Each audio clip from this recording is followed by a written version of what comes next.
You wanted the best. You've got the best podcast, the hottest podcast in the world.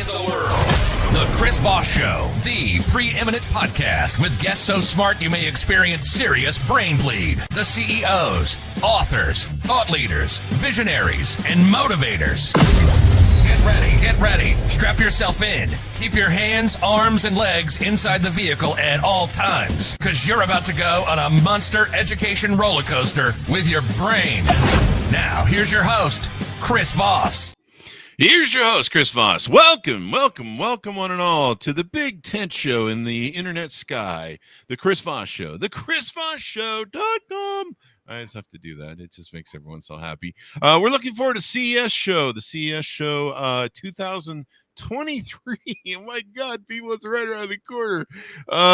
And we're looking forward to that. We're going to be interviewing a bunch of CEOs that we have slated for the show. We always do our annual events at the big CES shows. What is there? NAB, South by Southwest. A bunch of the tech shows that are coming up, ISE in Europe. We're going to be doing on-site interviews at the shows and interviewing all the different tech CEOs that are out there, some of the different things. So stay tuned for that. Watch for what's going on there. That's going to be really exciting to see. And, of course, we're excited to see CES coming up for the first time without the COVID problem, or at least we hope without the COVID problem. You knock on wood. But I believe next week we'll be interviewing my good friend Gary Shapiro, who is the CEO of CTA and in the CES show, technically, since CTA puts it on. We're interviewing him about everything that's going on, so stay tuned for that show. He's been a good friend of mine for several years, and he makes an appearance every year on the show. So we'll be doing our annual get-together and shoot the crap like a bunch of old friends and talking about tech and all that good stuff. Today, we have an amazing gentleman on the show. He helps minorities get into Silicon Valley and get high-paying jobs and success in there. And if you're not familiar with Silicon Valley, they pay pretty darn well. And you can achieve some success. In fact, I saw a teacher recently leaving the teaching community to go to work for Amazon. So, and it's a good community. It's innovation, and they seem to come out with all these really cool products that help us. Except for that Instagram thing, that doesn't seem to have helped much. No, I'm just kidding. It actually has helped advance a lot of different people, especially in OnlyFans, I think, or something. I don't know. That's a joke, people. Anyway, he is on the show with us today. But as always, we want you to put your arm around your friend, your neighbor, your relative, your coworker. Don't put your arm around your coworker. Actually, I forgot. That's a bad thing. Don't do that. Just lean over to him and say, hey, have you heard about the Chris Voss Show? The family that loves you but doesn't judge you. You know, right now it's the holiday times. People are alone. They need a friend. You know, they need someone to reach out to, and they need someone, a family, a community that loves them but doesn't judge them, at least not as harshly as your mom does. Now go clean your room. Anyway, guys, go to youtube.com/Chris Voss, goodreads.com/Chris Voss. Go see the big 130,000 group on LinkedIn and join the Chris Voss Show newsletter on LinkedIn. That thing is killing it over there. We just love LinkedIn. It seems to be the only sane place left on the earth. Also, go follow us on TikTok as well. Darrick DJ Johnson is on this show with us today. He is the CEO and founder of ITech, and we're going to be talking about how he helps minorities get into Silicon Valley, which is a very important thing in STEM support. Darrick, or we'll refer to him on the show as DJ, was born in Compton, California. So he has this great success story coming out of that neighborhood. Of course, if anybody's seen what was the movie Friday? What a great movie that was. A graduate of McPherson College and Georgetown University, DJ has worked in technology for over a decade. DJ launched his nonprofit organization, ITech, in 2019 and has helped place more than 1,200 people in jobs or mentorship programs in Silicon Valley throughout his decade-long career in the tech industry. He's received over 1,000 rejection emails from companies in Silicon Valley. So this is going to be a great discussion from somebody who's seen it all. This motivated to think about the future plight of the younger generation in tech. He opted to prepare them to be accepted in the growing industry. Since the establishment of ITech, Johnson has donated more than 500 computers in hopes that his donations will make a difference for many individuals aspiring to become tech leaders. DJ's work has been featured in some of the top media outlets in the country, including San Francisco Post, the Silicon Valley Review, and the New York Weekly. Welcome to the show, DJ. How are you? I'm good, Chris, man. Thanks for having me, man. I get a lot of requests to do things like this, but I turn most of them down. So something about your podcast definitely gravitated me this way. So I'm excited to be on and share my story with you guys today. And we're excited and honored to have you on. We're the cool show. We're also a fun show, and we're an educational show. So welcome, Joe. Give us your .coms or wherever you want people to find you, get to know you better on those interwebs in the sky. Yeah, I got my LinkedIn profile. I definitely could drop that in the chat. Darrick DJ Johnson on LinkedIn. I'm DJack248 on Instagram, and then ITech248 is where you can find us on Instagram as well. We're not in the Twitter verse anymore. I don't have enough resources to run all of this stuff like I used to. I mean, we don't know if it's going to be around next week. I know, man. It's crazy times, man. But yeah, then if you want to check out what we're doing with iTech, www.itech0.com. So that's where you can find all the cool stuff that we're doing, and we're always on LinkedIn, like you said, keeping people updated. Seems like the only sane place to be at this point in time. Yeah, it's the only same place to be, and then I don't have thirst traps coming at me like TikTok and Instagram where my head's just dodging. I'm like, can I see something that makes me smarter? It's a different time. It's kind of funny. I've seen a lot of people coming back to LinkedIn. So let's talk about you. You grew up in Compton. Let's talk about what that's like and how that shaped you. Yeah, grew up in Compton, California. Me, my mom, my two sisters. I was fortunate enough to move to Arizona with my dad later in my life. Right before I went into middle school. But, thinking about those years with me, my mom and my sisters, my mom was a school teacher, worked 2 jobs. I think that's probably where I get most of my work ethic from, is from her, just kind of seeing her work those 2 jobs and never once complaining. A lot of troubled things that was going on back in the day when I used to stay out there. Education was not a top priority, oddly enough, because my mom's working 2 jobs. My sisters obviously wanted to go outside and play. So funny enough, I always tell people this story. They're like, man, can't believe you graduated from Georgetown and you work at Microsoft. I was like, it's funny. I said the same thing because I didn't learn how to read until I was 11 years old. Really? Yeah, I didn't know how to read and write until I was 11 years old. So it's just one of those things that, again, I feel like, my mom, she definitely did as best she could, but kudos to her. And I always tell her, I was like, I don't know if I could have done that as a parent, like knowing like, hey, I don't have everything you need for the person you need to become. So I'm going to let you go and live with your father and have that long-term, like long distance relationship that we had to cultivate. So definitely interesting times, man. I always think back to LA as home. It's one of those things that's like, no matter, where I go, I always think like, if I can come out of that, then I can come out of almost anything. I know that's the beauty is your success story. You've come out of, a lot of people come out of these areas or areas that are blighted and as people struggle income wise and with a lot of other things that go on in those communities. What kept you from going down, like, say, the gang road or getting involved in some of the bad stuff that probably was around you at the time? Man, honestly, I can't say that I wasn't involved, and it was never in the depth that it was to the point to where I'm away in prison or anything like that, or more likely dead. But I remember something that my first grade teacher told me. She said, you'll be lucky if you even get a job at 7-Eleven. She's like, you're probably gonna be in jail or dead before you're 21. 33 today, doing some pretty great things. So I'm forever grateful and humble. But also, I shouted out my mom. I got to be a testament to my pops, man. He was like, hey, you need to come live with me. I'm gonna teach you how to be a man. And probably sports, man. Football definitely changed my life forever. Like even with all the stuff going on with like CTE injuries and things like that. I've had neck surgeries, but I wouldn't change it for a world, man. Like football definitely made me a different person, and all the stuff that I do great today, discipline, being on time, being a great teammate, helping in my community, putting others first, that all came from football. So, that was a testament to my dad just taking me in and pretty much showing me the way because, he grew up in California. He didn't want the same life that he led for me. So he stepped up to the plate as a father should do and took me in and put me on the right path.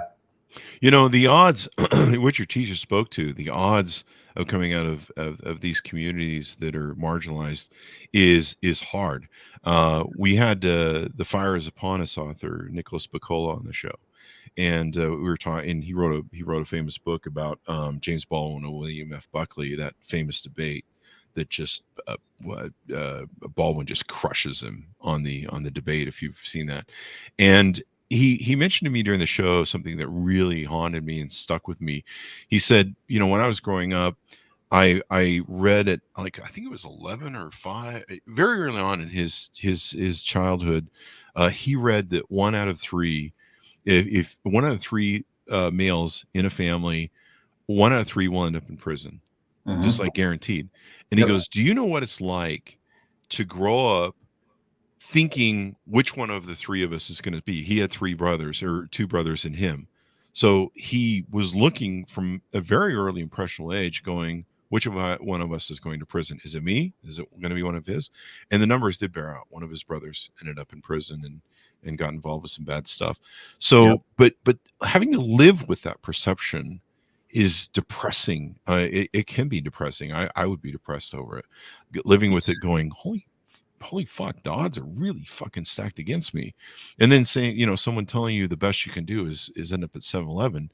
What do you feel helped you kind of get a vision out of shooting out of that? Was it your father's influence, or what was there some, Probably father and mother's influence? But it's funny you say like depressing, right?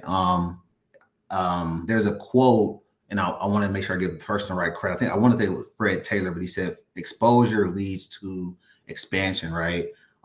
So when I was living in that situation, that's all I knew. So it was just norm, right? Like, you don't think, oh, there's nothing wrong with this, but then when you finally kind of get out of it, it's like, man, that's not how, people should be living, And obviously, like, my mother kept us safe from everything as best she could, but there's certain stuff that you see it at a young age being in that area, because that's just where, things go on at.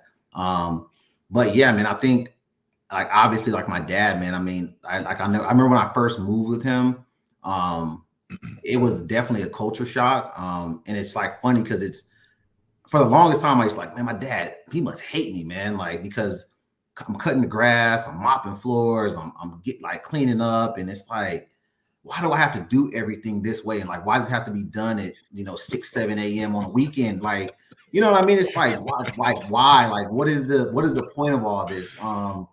And it, again, I think he was like, he was grooming me to become a man of purpose, like, a person of good character, doing things that people don't necessarily see, but, that's ultimately what builds like leaders, right? Things that are done in the dark. So making sure that I was, doing things the right way. And I think, he kind of always told me, he's like, hey, man, like, I think you can be definitely way better than me. I've done a lot of bad in my life. He's like, but I want to make sure that one thing that I do get right is you. So you're probably going to hate me a lot of times, but just know I'm doing all this for your best benefit. Put me into sports, and I was really reluctant to do that. But, he made me stick with it. And, a few scholarships later, some championships, Hall of Fame now in my college, had a chance to go play football internationally. I'm better for it, man. So I definitely thank the stars every night. And I kind of sit up in bed, like 3 friends back in Los Angeles that they're both dead now. Wow. Kind of, you think, I always think to myself, like, man, like, why me? But there was something that was deemed, I guess, early on, that I was going to be one of the ones to make it and do what I'm doing now to help give back to so many. A mother tends to, you have to have both a mother and a father in your family, in my opinion. And a lot of researchers that we've had on the show, we've had researchers that have written a lot of books on boys, the rise of the single parent home in America. In America, we have the largest single parent homes ever. And I'm wondering how much of your, bringing your father in, and of course, sports is a man's thing. We have a lot of these incel generations and these boys that are lost in emotionalism, and sports has been taken out of schools as well. And we see a lot of that with the shooters. Every shooter, and we've had authors on the show that have talked about shooters and the lack of fathers and their thing. So I'm thinking fatherhood, and of course, sports is a man thing. We're men. We're designed to go out and kill. We're killers. We're designed to go compete, to go fight, kill the woolly mammoth. It's all caveman stuff when it comes down to it. And I think having that, also that sense of purpose. I remember with my dad, I argued with him a lot. He was like, "You can mow the lawn." I'm like, "This work crap is bullshit." And but men teach their sons and daughters how to prepare for life. You know, mom will coddle you and hug you, and you'll scar your knee or something, and she'll give you some loving and patch up the thing. Your dad will just be like, suck it up, life's not fair, and get used to it. And you're like, well, that's not very nice. But then when you get older, you're like, thanks, Dad, for kicking me in the ass a couple times. Yeah, I mean, you realize that's the real world, right? Like the real world doesn't give out hugs and kisses often. Let me say that. You know, most of the time it's like, you know, we don't care what you got going on. You know, get better, do better, right? So that's what my dad taught me. And to your point about the sports, man, when I think of football, I think of discipline. Having to wear certain uniforms. I played for one of the most winningest coaches in high school football history in Arizona. And I just think about all the stuff that we had to do. Like we couldn't wear certain colored cleats. We had to like earn our gloves. We had to wear like long white socks. And it's like, you look back on that, like, man, why do we have to do that?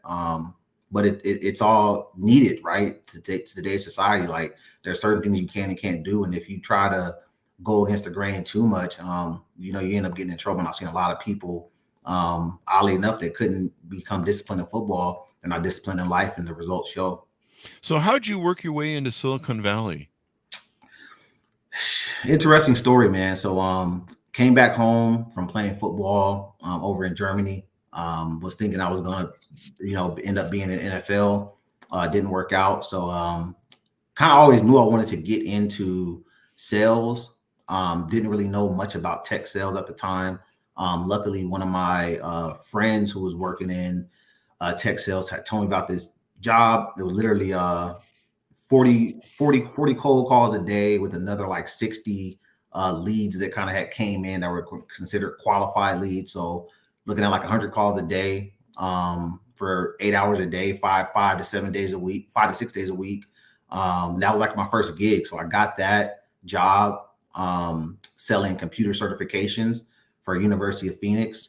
And I parlayed that skill into working at Dell Computers, where I worked there for almost 5 years.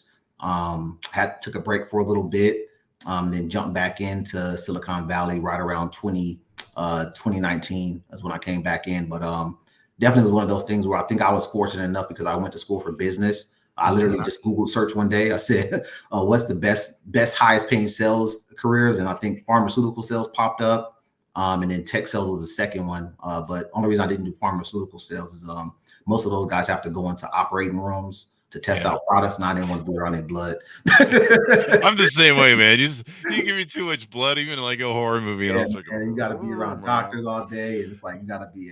God bless. There's people that aren't like us that can look at blood all day, and they can scientifically approach it. So you when do you go through the 1,000 rejections or 1,000 interviews of trying to get a job in this field, or how did the 1,000 interviews play out? Yeah, it's interesting, man. That story, like I always tell everybody that my brother's probably the only one who knows about that, like part of my life. So I was working in tech, working over at Dell Computers. Felt that I had been kind of like wrong, and I probably should have like just sat down and had a conversation with people at the job at the time. But ended up leaving Dell Computers. So I left there. I had like probably on paper, you could say I probably had like close to like 5 years experience, but it was like pushing 7. So I left there, decided to try to do my own thing, try to become like a sports agent. Had that business going for about 2 years until it flopped right before 2019. So I figured like, hey man, you know, try my hand at entrepreneurship. Didn't work, but I've seen people all the time, like stay-at-home moms or somebody that's coming from like a finance industry or something like that. People that have career breaks. Which I've never seen somebody do before, and they come back and get a job, right? It's like, you know, no big deal. So kind of how tech sales works is like, you know, you have like your inside sales, and you got like your hybrid, which is like inside, outside, and you got like your field representatives, who's like the top of the level, right? So I was thinking like, hey, well, I know for a fact I'm probably overqualified for inside sales, which I knew to be true.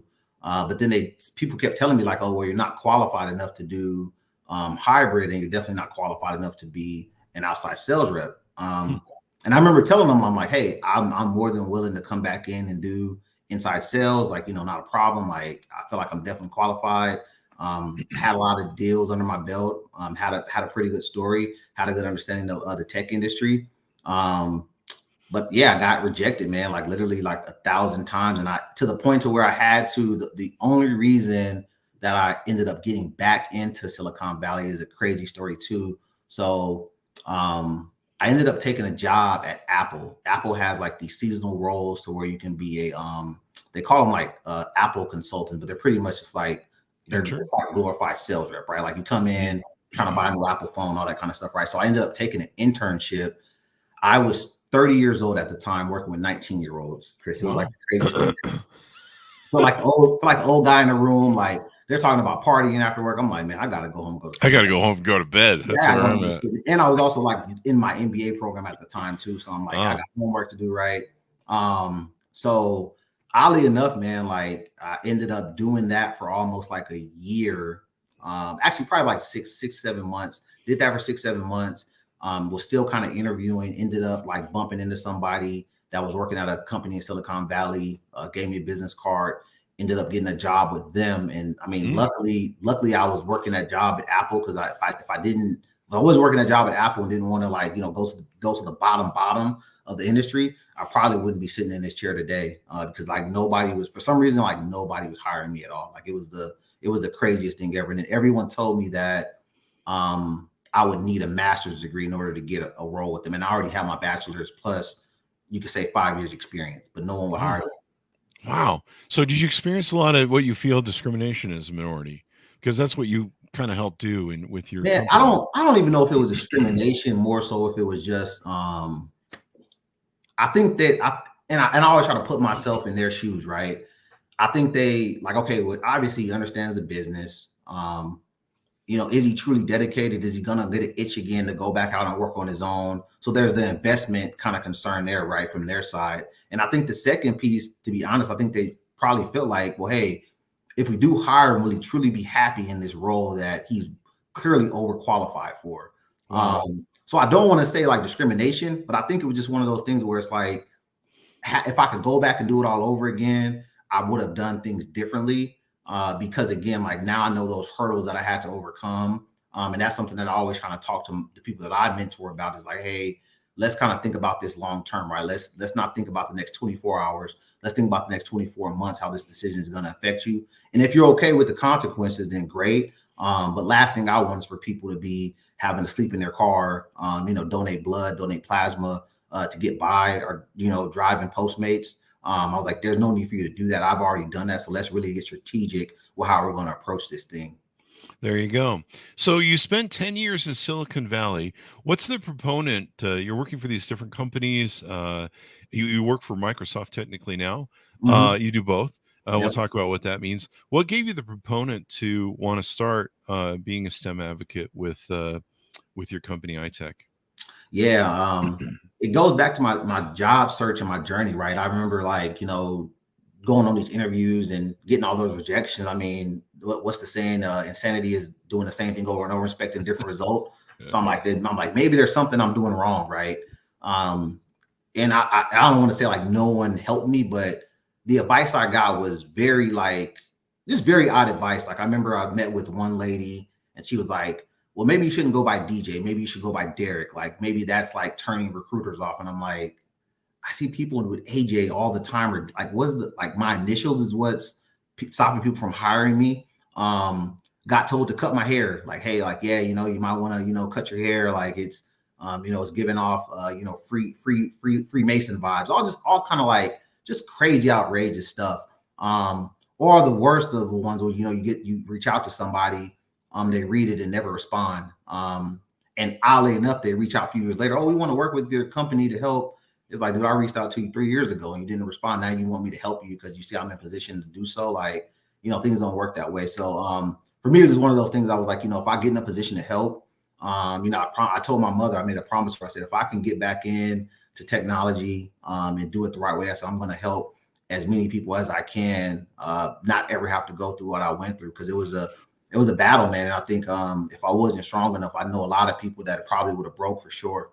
Yeah, I think it's great that you've taken your experience and your success and all the hard work you've put into it, and then parlayed it into this company to help other people do that and get into that. One thing I will fall back on what you said is there has been studies shown, and probably I think books written. I can't think of any we had on the show, but I know there's been studies that have said that different names on resumes sometimes will trigger discrimination, racism, things of that nature, where people go, we know who this person is based upon the names that are on their thing, and so there is that a factor in the thing. I don't know if it applied to you, but it's something we need to understand and overcome, and realize that those prejudices are in the system. They need to be removed. So you take your company, and I think what's really great is you partnered with Microsoft, you partner with Google, you're working on a few other things we'll talk about.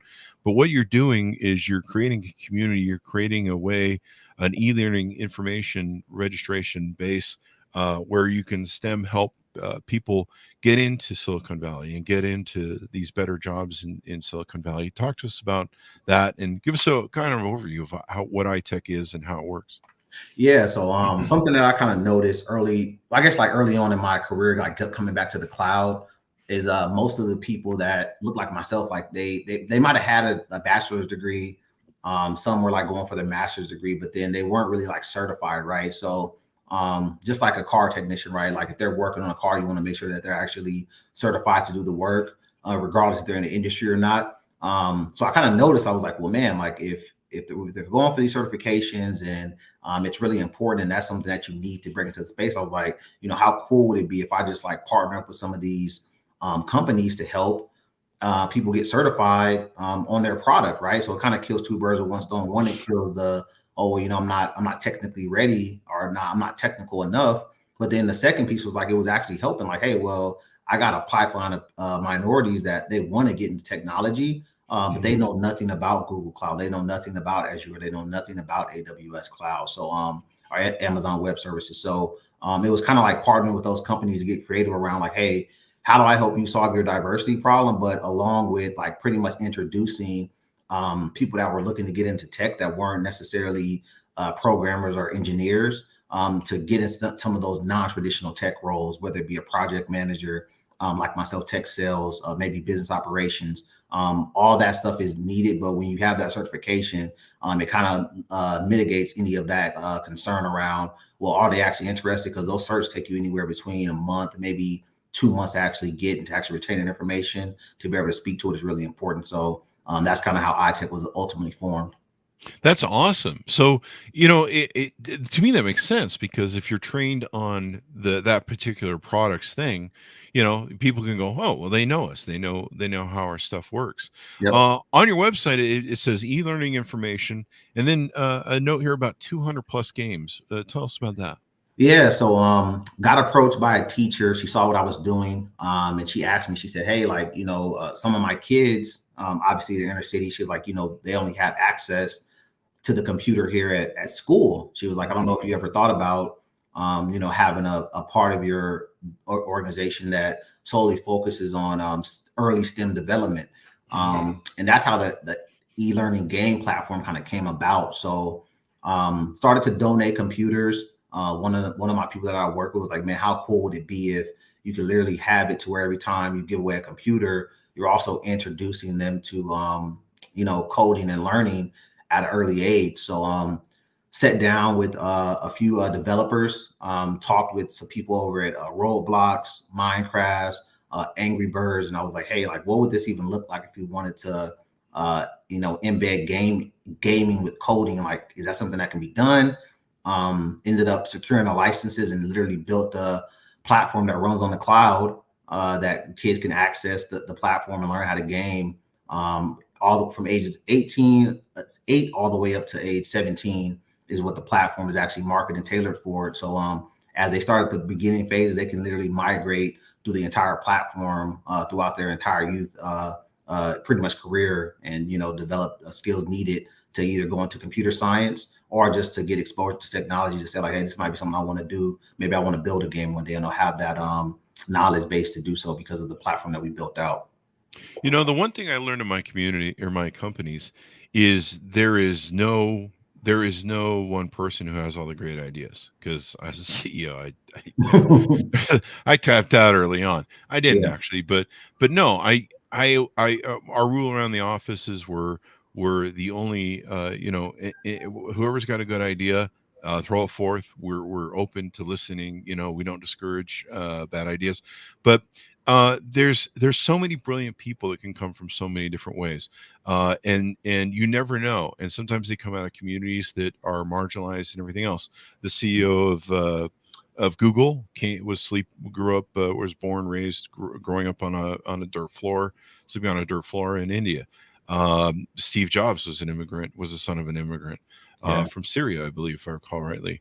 And you look at so many different stories. Mark Zuckerberg was a guy, sleeping on his parents' basement in the dormitory, just trying to get laid and created Facebook, or where he stole it from the Winklevoss twins. I don't know. I'm just Georgian jokes here, Zuck. Don't sue me. But I mean, these and the other point I'm trying to move into in my weird ass segue that's joking around is a lot of these guys that got successful in Silicon Valley, a lot of times very early on, they were exposed to this language. And we've all learned that well, I don't know that we all learned, but I'll just make the assumption to make my point. see how that works. Stop segueing, Chris, already. But learning language at a very early age is really important, because once you become adult, you become kind of fixed in your ways. I've tried to learn coding. It's really hard to do at 30 or 40. Yeah. I think I was 40 when I tried to do it. I love my coder friends. I love my Silicon Valley friends, but man, that stuff is hard. It's a language, and there's multiple languages, variations, all the different stuff that's out there.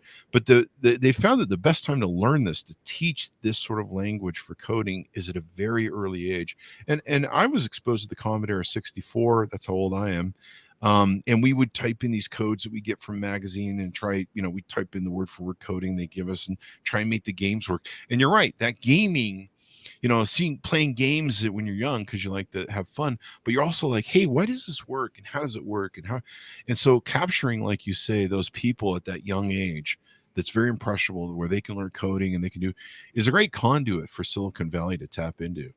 Yeah, and I think that's why companies like Microsoft find a partnership valuable with ITech, right along with Google and a few others that we work with. My thing is, I think one thing that I have to tip my hat off to Silicon Valley for is they've never been conservative. They always been progressive, right? So the fact that I could work for the company that I work for, and then also them to say like, hey, like we definitely see what you have going on outside of work. We want to help you scale that, right? We want to help you use the machine that we built to help reach so many others. Most industries don't allow that. And then something that also kind of hits home is like, the way I wear this kind of stuff to work, right? A hoodie with some jeans, and I'm customer facing. Don't have to pretty much like tone it down or put on a suit. It definitely speaks to like the values of where the industry is, the culture that's there. Now I know from where I grew up, man, I can't think of how many times people came for career day. They were in a suit and tie, and you just kind of wonder, like, man, I've never seen a suit and tie a day in my life. Like, does this guy really relate to me or look like me? So I think it's a different impact when you can come in wearing the same shoes that they're wearing, having a hoodie on and letting them know like, hey, man, there's a lot of us that look just like you, that are doing some great things, and you don't have to, dribble a basketball or have a microphone to have an impact or to have, option to create generational wealth, right? There's that option there that's in Silicon Valley. There's a long-term plan, and I'm walking proof and testament to that. There, I learned this a long time ago. I wrote about my book. One of my early CEO mentors, my last CEO mentor that I worked for before I fully went to work successfully and built multi-millionaire companies. He would show up to work in shorts and flip-flops, and he was a big fat guy like me, and he would always have like a little drop of food going down his thing. And he had a president who was the the suit guy who would meet and deal with all the important crap you got to deal with the banks and stuff. But I said to him one day, I go, hey man, and this is the 90s. I go, hey man, why I'm wearing a suit, fitting in, and I was young, and why do you don't dress like normal CEOs? And he goes, Chris, I work 12, 14, 16, 18 hours a day, because he was running an $800 million company. Wow. And he goes, I can work longer hours. He goes, I'm more in a mental state where I'm relaxed And if I wear a suit, I feel really stuffy and I feel really formal and I feel really rigid. And he goes, have you seen my accountant, my CFO? He goes, he wears a suit and he's really rigid. He's on his fifth bypass. Man, And man. so after that, I started wearing shorts and flip flops. And my boss, my employees would be, how come you don't you don't have to wear a suit all the time? And I'm like, oh, it's Boss Appreciation Day. And they go, but you don't wear a suit every day. And I go, every day is Boss Appreciation Day. I wasn't that narcissistic, but I kind of was. But no, I like how at least Silicon Valley and stuff has kind of normalized this acceptance where the value of someone's mind, the value of someone's work, the value of someone as a whole is not based upon IBM's old model that they used to have. Everyone has to wear a black suit, a black tie, and a black hat. Yeah. That 50s model that used to be a thing. And then somebody was like, hey, we should have colors. And people are like, what? Heresy. But thank God they did, because God, what a boring life, the black and white world. So you guys do e-learning information. And how does that work? Is it funded or supported by or given some sort of financing from the companies you're working with? Is there cost to it? How's the e-learning work? Yeah, so we got resources from Microsoft and Google that were able to kind of help us build out the platform on the cloud, thankfully enough. But honestly, man, like most of the stuff that we did for the e-learning platform came in via donations. So we got a good support system. Nice. We do a lot of marketing on Instagram, Facebook, and things like that. So we got a good chunk of money to build out the platform. I think it cost us close to $30,000 to build it out. And the nice thing is, so I kind of did some market research in order for us to kind of keep it up and maintain it. A typical coding class costs anywhere between $300 to $500 per month. Our class literally only costs, the platform, it costs $100 for the entire year. And that $100 goes back into us building and monetizing and software upgrades and things like that, making the platform better for the user. So one-time fee, once you pay that $100, you have access to it for an entire year. And like I said, as we continue to upgrade, modify it, you'll have to pay again, but it's just $100 for the entire year. It doesn't cost you $500 per month to have access to the platform and learn. And it's done virtually as well. And let's say I'm a parent right now of a young kid. How young would you advise, getting into some of these things? I'm looking over the Microsoft, and you got Google Cloud certification. There's all the Microsoft certifications: AI engineer, app maker, business user, developer, data scientist. There's all the different Microsoft certifications that are important, I'm sure, to learning to get in their thing. The Azure fundamentals. How young would you, if you're a parent out there listening, should I get my kid into this? How young is the target there that you would say? That's funny you asked, Chris. I saw a post on LinkedIn the other day. I saw a kid, I want to say she was 10 years old. Yeah. 10 years old. She already had her AZ 700, which is like pretty much like a few levels above beginner knowledge.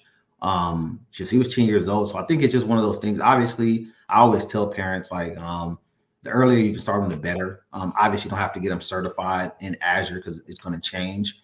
But just getting them that exposure, right, to, hey, what is cloud computing? What is cybersecurity?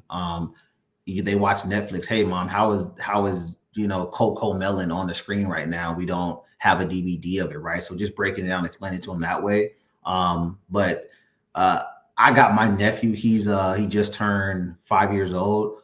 He's on the platform for e-learning. So the sooner the better, man, just to give them that exposure and just start to work those muscles. Like you said, learning a language at an early age is probably the best way to learn it and retain it. So the sooner you get them started, the better. That's if they show interest in it, right? Get them involved. You don't want to force kids to do what they don't want to do, but definitely, questioning why things work is really important. I was just Googling here, according to scientificamerican.com. They said the great time to learn language for children is before the age of 10. And I know a lot of prodigies, and I think Mark Zuckerberg started coding at a very early age. It seems like a lot of people were ever successful. I mean, great guitarists, Jimi Hendrix and stuff started playing guitar at 10 or 11, 8, 9. It seems to be that there's a real shaping of your life at that point and what you're into. But yeah, one of my friends started coding at an early age. I think around 18, 17, 16, he developed a specialized email program that was award-winning and so unique that he literally got a call from Steve Jobs and Apple saying he got written up in the newspaper, and they literally called him in Indiana and says, we want you to work for us. And he was like a prodigy. Yeah. And this is what I was saying before. Anybody can have the best idea in the world. There's no monopoly on having great ideas. It could be the person who's an immigrant, a person who comes from a minority community. Any human being has that potential inside of them, but they also need to have, there needs to be seeded that basis of knowledge or given some support. That gentleman I spoke about from Indiana went on to be one of the small team that built the iPhone, and we all know how that turned out. Yeah. So, a crappy subpar phone that's Android's better than. Anyway, I'm just doing the jokes around here. Look, that everybody uses, right? It went from the crappy iPhone to iPhone 15 that's coming out here in the next few months, right? There you go. I mean, used to work at Apple. I'll have to tell you an Apple story. You may know of Andy's Grignon story, but I'll have to tell you maybe off the thing. If you go see a movie, he'll tell you about the fuck chop designation that Steve Jobs gave him. But moving on, let's dig in a little bit more into your website, what you do. But I like this. There's so many different certifications of Microsoft that you have, and it just makes sense that if they learn these basic things, they can get into it. And as a parent, I told my I don't have kids. I can only afford dogs. I told my brother with his kids when they were about 8, 9, I said, you should get them into Silicon Valley and STEM stuff and get them into that learning. One of the things you have on your website, you talk about an NFT drop. Talk to us about what's behind that or what's going on with that. Yeah, so we actually have partnered up, oddly enough, with Coinbase around building like an NFT. So the premise there was going to be for us to pretty much give away, I think it was 100 NFTs. Pretty much going to like a luck of the draw to pretty much get college students exposure to the NFT like blockchain space, right? Obviously it was like really new, super trendy, still a thing, but I kind of had backed off of it. We're still kind of going back and forth. We actually want to roll it out still, but it was literally going to be a pretty much like a contest of people put their names in the hats and we end up choose and select people that won out of 100 students. And pretty much teach them in a partnership with Coinbase around blockchain and hopefully ultimately help them get jobs, right? Because most of that stuff that we have that we market towards is for like recent college graduates, maybe like a mid-career professional looking to make a pivot into technology. So something that we're looking at the NFT space is like, man, how cool would it be if someone was to kind of get this digital asset aside from the monetary value, but actually being able to learn and get some skill sets to when they're done with school, they can go into a career path. But the thing with NFT space, with it being where it is right now, crypto kind of being all over the place, we've kind of like pulled the reins back. I have to figure something out though, because we did get a Microsoft Surface Pro 8 and an Xbox that's going to be raffled off as well as a part of the NFT giveaway. So I got to figure something out what I'm going to do with that soon, but definitely more to come on that as well. I love the idea of giving away computers and trying to get more of marginalized communities and people computers early. I mean, in the internet, and there's just so much you can learn, and being exposed to that world, of course, will keep you out of, joining gangs or getting involved in other things that sometimes are in those communities, sadly. Your platform includes 200 coding courses, 500 coding quests, 750 fun challenges, different things to engage people's brain. You also teach people different variations of coding and creative tools. Talk to us a little bit about that, if you would. Yeah, so that was something that we were kind of like looking at. So we were kind of like tempted. We're like, hey, like if I'm a kid that's in maybe college and maybe I'm going through it's my sophomore year and they're talking about internships and things that I want to get interested in. Like, obviously I don't want to go back and have to redo classes because I'm not on track to get a computer science degree. What's the easiest way we can do something without having to go to a coding boot camp? It's going to cost anywhere between $5,000 to $10,000. Wow. so we were like, hey, well, I was like, why don't we just build in something to the e-learning platform to where some of these recent college graduates or people that are getting ready to graduate can start getting exposed to coding, because there's two different type of coders, right? Well, three different type of coders. And make sure I don't want to get murdered by Silicon Valley. So you have front end engineers, you have back end engineers, and you have what's called full stack developers, right? So a part of those code languages is 700 learning games. All three of those different variations of coding is available. If you only want to do front end engineering, we have stuff for that. If you want to do back end, we have different games and skill sets that you can get for that. If you want to do full stack, there's a journey and a kind of like a roadmap for you to get certified as a full stack developer as well. That you can learn while you're still in school and not having to pay the $10,000 mark that it costs to be in a coding boot camp while trying to still remain in classes. So that's something that we had kind of looked into, because we were kind of going back and forth around, do we want to do a coding boot camp? And something that I kind of prided myself on, I was like, hey, I'm going to do the same thing that my mother could afford for everyone else. Like, and I don't ever recall she did. She never showed it to me, her having $10,000 in her possession as a single working mother, along with the single dads that are out there working. They don't have that type of money to just spit out and kind of like throw away on a class or a course. Yeah, being able to have access to education is really important. I mean, James Baldwin, the way he got out of the ghettos and things he grew up with, he would, steal away and go to libraries, and he would have to go into other neighborhoods to libraries. In fact, he was, I think, almost arrested, or he was harassed by the police and by librarians. But he would go learn stuff, and growing up and being able to get out of whatever you're into, or whatever sort of environment you grow up in, and being able to see a vision to get out of that, it's really important. You guys have placed over 200 people in technology. Over 500 students and career professionals are using your mentor numbers. And you've been able to help generate over $3 million in tech salaries for people of color. And you just started this in what, 1999 or 2019? Yeah, 2019, man. I think, like, obviously, like, I'm no like idiot or anything like that, or not oblivious to what was going on when we started. I think a lot of it has to do with things that were going on around diversity and inclusion. So that was able to kind of help accelerate our numbers.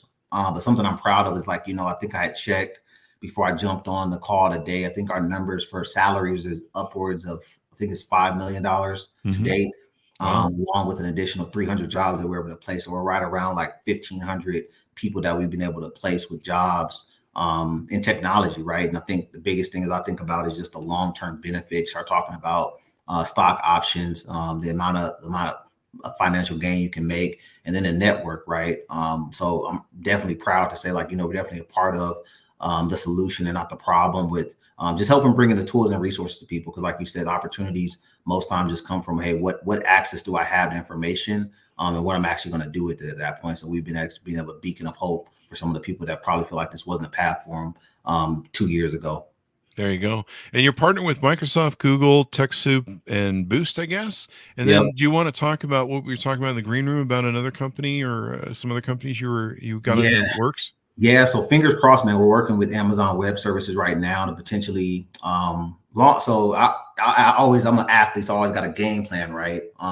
So our long-term plan here is to hopefully end up being in the venture capitalist space, we'll keep what we have in store, right? So we're pretty much training kids in coding, helping them get scholarships into college. Hopefully they'll stay in the program through college, and they'll help kind of building applications and things like that.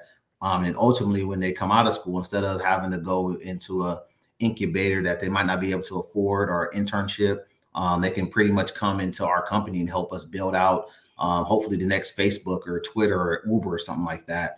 So that's what we're working with Amazon with right now. So hoping that we can get the accelerator grant to start building our ideas and platforms all in Amazon cloud, along with their funding for people of color. And hopefully we can get that going, and we can start ramping that up and be having that VC platform rolled out here by 2025. Fingers crossed. Definitely. In fact, I'm going to refer somebody to you I know who used to work at Amazon, and he was a deal maker, basically in a VC for Amazon, and he could make deals. So I'll have to refer him to you. I know he's doing different projects now, but I was going to say the VC business needs to have more diversity inclusion in it. I know they're trying to make that work, or they say they are. Let's put it that way. Yeah. And but I mean, they take a lot of interns on. There's a lot of people I know that go into that space, and then eventually work their way up to where they become deal makers who Yeah. can sign deals and do deals. It would be great to have some of that. Is there a reason why, like, it really makes sense to me that companies like Google or Apple or Microsoft or these companies should almost have offices in some of these marginalized communities like Compton and stuff to try and give a better reach out? Because like I said, there's no one who has a monopoly on ideas. You never know where the great next big thing is going to come from. Yeah. And I don't want to speak for like Google or Microsoft or anybody like that. I know that they have people that work in that lane, right? As far as like, hey, we're going to go to, some outreach, underrepresented communities and things like that. But I don't think they have enough resources. And also, like I tell people all the time too, like if you're, like myself, on something I pride myself on is doing at least 4 speaking engagements on each level. So I do 4 speaking engagements a year for elementary students, 4 for middle school, 4 for high school, and then 4 at the college level, to help kind of spread the word, right? Because they can't do everything on their own. And, I'm a firm believer of like, okay, if you're going to complain about it, what are you going to do about it? So, a lot of people sit around, we don't have enough this month. It's like, okay, well, when's the last time you went over to your local community college to let students know, like, here's the path that you need to get if you want to end up getting into, a company like a Google or a Microsoft or just tech in general, right? But yeah, I mean, I think there has been talks around going into those communities and, doing certain things and stuff like that. I mean, one of our goals here with ITech is to ultimately try to have an ITech center built in, the cities like Compton, Baltimore, some of those underrepresented communities, to where just like the Boys and Girls Club, you can go and learn about STEM opportunities, right? Whether it be science, technology, engineering, and math, and you just go and get well versed on it. Shameless plug right now, my soon-to-be fiance, she has a STEM program as well, Black Girl White Coats, and they actually help underrepresented women in the medical industry find mentorship, scholarships, and things like that. So kind of our ultimate vision and something that kind of brought us together was maybe hopefully building a center to where they can go and get the source resources they need and have opportunities to go and learn about the technology industry along with the medical industry in those communities, like you said, that maybe some of these bigger companies are maybe missing and overlooking. Definitely.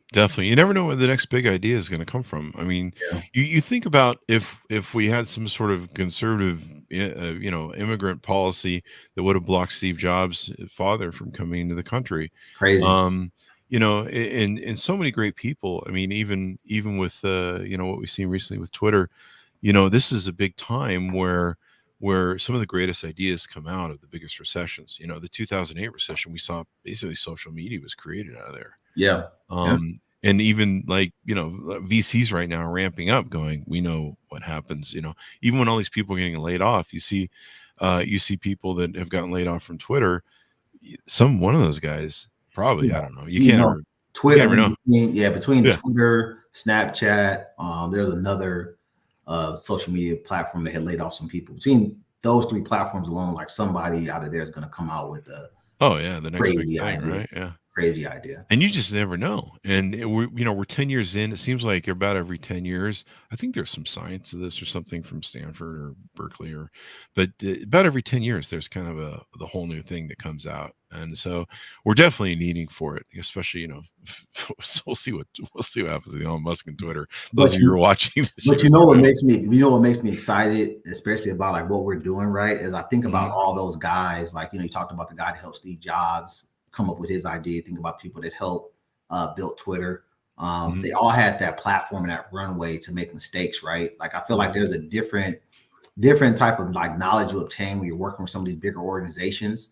And sometimes, all it takes is that 5, maybe 10-year mark for you to kind of learn for what you need to do, get a little bit comfortable, have the financial backing, the network. And then, you're like, hey, man, if they're doing this, man, maybe I go build my own thing because I have the resources and financial backing now to go do it versus trying to, get everything from from the ground up, and ultimately it dies because you don't have the resources and network around you to do it. So that's something that I love about what we're doing as well, man. Getting those people in those rooms where they need to be, so they can start kind of thinking about that next great idea. And hey, I worked for Microsoft for such and such years, but then I went off created the next, iPhone or some crap like that. So it's really good there to have them in those rooms to get the opportunity and exposure.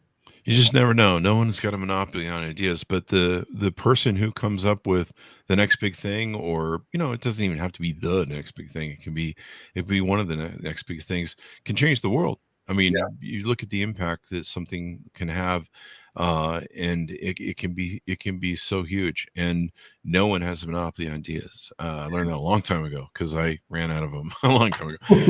So this is great. I love that you're giving back, DJ. I love that you're helping your community. I'm loving that. To me, rising tide lifts all boats, and so giving back is really important in people's success. It makes the world better, and lifting everybody makes everyone better, makes society better when it comes down to it. Anything more you want to touch on that we've kind of thrown in everything and gone over everything? Anything more that it might have missed or anything? No, man, everything is everything. I think I covered everything. I am I've been kind of holding it as a secret, but I am coming out with a book. I got approached by a book company. They want to pretty much like document my journey about my upbringing, and then just my journey into technology, since it was so unique. So I'll be coming out with a book here soon. But yeah, other than that, man, I'm just excited about what's to come for ITech, what's to come for the tech space in general, and just happy to be able to be a service to others, because pride myself on being a servant leader. So I'm happy to be doing what I'm doing. I'm glad you give it back, man. And the book will be awesome. I mean, you've got a great story coming through the journey that you went. And I'm sure your story will just get greater as time goes by. Thank you for coming on the show, DJ. We really appreciate it. Thanks for having me, Chris. I appreciate it. There you go. And give us the .com where people can reach out to you, maybe get their kids involved, et cetera, et cetera. Yep. www.itech0.com is where you can be reached at. There you guys. Share the stuff out, guys. Share the love. You can also donate his website if you'd like to support the thing. If you're VCs and stuff, reach out to him and let's help this get going more. I mean, it's 2022. We should have computers for every kid in every damn school. Hey man, I would love to partner with a VC firm, man. First come, we'll definitely be prideful to represent you, man. And man, we're looking for a strategic partnership with a VC firm. That would be phenomenal. Yeah, it's really disappointing this country can spend $8 trillion on wars that we don't win, but we can't put a computer and internet in every kid's home. Come on, man. Story for another day, man. Story for another day. There you go. There you go. Well, thank you very much, DJ, for coming on. Thanks, to be honest, for tuning in. Go to goodreads.com/Chris Voss. Go to youtube.com/Chris Voss. Our big LinkedIn groups and all the things we do over there, et cetera, et cetera. Thanks for tuning in. Be good to each other. Stay safe, and we'll see you guys next time. And that should have us out.